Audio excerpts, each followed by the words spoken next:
So right here I have a synthesizer which is called analog. If I go to my instruments category, I can choose it. Just click and drag it into the drop area. It will create a new channel for the synthesizer. Now I'm going to delete this one because I've already customized this channel right here. You don't have to worry about it. I just changed the oscillator and the filter so we can hear a more pleasant sound. But the thing we really want to learn how to modify is the amp envelope. And what this does is change the how the volume of the sound we create is going to change over time. Here in my synthesizer we have the oscillator, we have the filter, and the amp. The amplifier is the one that we want to modify. We want to create an envelope so the volume change every time we hit and or release our keys. I want you to notice that this visualization has curves, and this is simply the envelope slope. We can switch between linear and exponential. You do that just by selecting which one you want. I will select the linear shape to keep things clear and easy. And right here we have our parameters. As we already see in the class, we have the attack time, the decay time, sustain level, and release time. We also have a lot of parameters, but we're not going to see them right now. I'm going to try to explain all of this the fastest I can, so it might be maybe a longer video than 5 minutes, so I really appreciate your time. Now we're going to create different types of envelopes, and we're going to see examples of musical applications for each one. So let's start. The first configuration we'll see is switch, and you can just really think of this really literally just like a switch, an on and off switch, which only have 2 stages and no progressions between those stages. To do this, we set the attack time close to 0. In my case, I cannot go below 5 milliseconds, so I will just leave it right there. Then we want our sustain level all the way up to 100%. And because our sustain is just at 100, it doesn't really matter our decay time because there's no decay when the sustain is full. And for the release time, we will set it similar to the attack time. Very low, also 5 milliseconds. Now, as you can see in the visualization, we have this kind of box shape, rectangular shape envelope, and this is how it sounds. And I want to apologize for the audio quality. It's not very good, but this is because I'm recording the sound that it's coming out of my speakers. So let's hear it. The sound is only when I hit the key, and the sound is gone when I release it. As you can see, it just really works like a switch. Sometimes you'll find kind of a click sound when you hit the key or when you release it. This is just because the attack and release time are very short. You can fix that issue by just increasing a little bit of those parameters. You can use this kind of envelope to be very precise. If you really want the sound when the note is on and no sound when the note is off. Maybe like an organ when you have these pipes and the sound plays when you hit the key and the sound stops completely immediately when you release it. Now we're going to see the damped percussive envelope. The first thing to do is to modify our sustain level all the way to the 0, all the way to 0. This is because percussive sound doesn't really have energy added over the course of the note.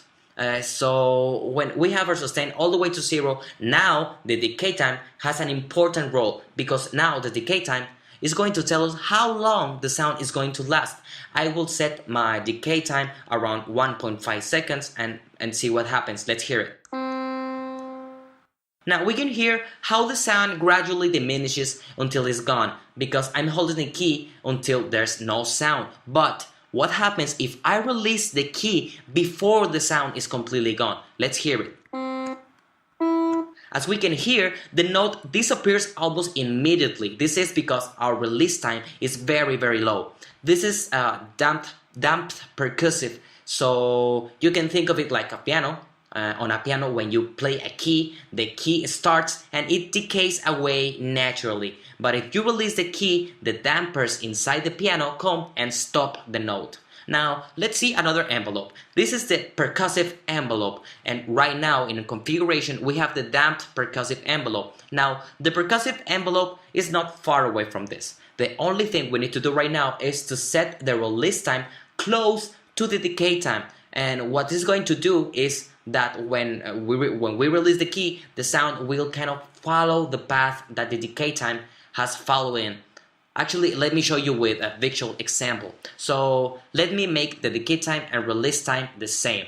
I'll just click the number and I will make them 1.5 seconds each.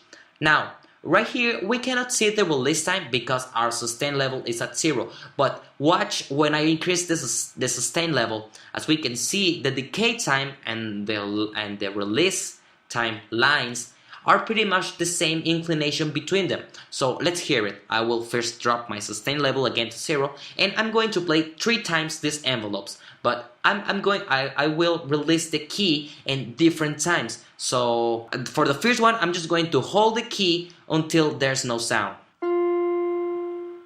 Now I will play the key very fast, just hit it and release it very quickly. Now I will play it and try to release it in the middle, not at the very beginning and not at the end when the sound is gone, but in the middle. Let's hear it. Now Ableton kind of modified the sound so you can really tell when the key is released.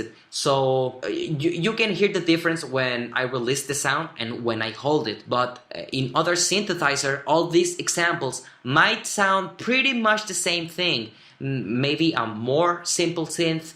I mean, the difference will be less obvious than this one. This envelope helps us to make percussive sound when it doesn't really matter for how long you hold the key. You want the same sound always. The next envelope is a sustaining envelope with a strong attack. You almost always want a low attack time, so we will leave that parameter the way it is. Now the sustain level you want to set is in relation to how strong you want your attack. The more sustain level you have, the less decay you will have. Let's hear first when the decay time is very short. That means that the sustain level is high. Let's hear it. And now let's hear it if you set the sustain level to low. Well, it might be too much, but it might be also something maybe somewhere or sometime you want to do. For this example, I will leave it somewhere in the middle. Now, as you can see right here, I have options to modify the ADSR parameters in the synth. I can click the value number and drag up and down to change it. Now, if I want to be very specific with the numbers, I click it once and I type the value with my keyboard.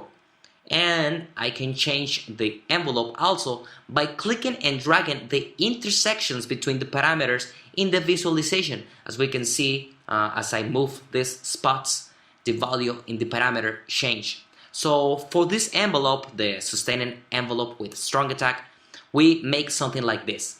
And you can adjust it the way you want until you found an outcome you like. So let's hear it. As you can hear, we have a strong attack, then a sustain level, then it stays the same until I release the key, and then the release phase starts. In this envelope actually happens the most on most sustaining instruments. Like if I'm blowing into a trombone, there's a loud initial burst of air, and then it settles down into a sustaining state until I release it. And it can happen actually also with both strings if you want to emulate a sound with attack. The last envelope we'll see today is what our professor calls quirk envelope, and this is a fun one. It's unusual. We get this by setting the sustain level all the way down, but the release time very high and decay time very low also. We have no attack time, a short decay, but a long release. The strange thing about this is that if I play a long note, it sounds very short. But if I play a short note, the sound stays longer because we have a long release. And remember, this happens because our release time happens right when you release the key, no matter where the envelope is. So in this case, if I play a short note, I have a long sound, and vice versa. Kind of a strange kind of envelope. I cannot find any practical musical way to use this, but when I was thinking, how can I use this? An idea came to my head, and I can use it for didactical purposes. If I want to teach someone how to play staccato on the piano, Staccato is a technique in music where you have to play very short notes. So I can probably connect the keyboard or a controller with this kind of envelope, and every time the student make a short note, that means that is doing the staccato the way it is, we will hear long notes instead of short ones. So in that scenario, listen to long notes means that the player is doing a well job doing the technique staccato. I don't know if you understand me in this example. I hope you do. This is everything for today's lesson. I know this takes a lot of time to make. It's actually about 11 minutes. So I really appreciate the time you're taking to evaluate me. We finally finished this course. Please feel free to criticize if you have any doubts or something I can improve. Any feedback on the video will be appreciated. I hope you like this video, and see you next time. Ciao.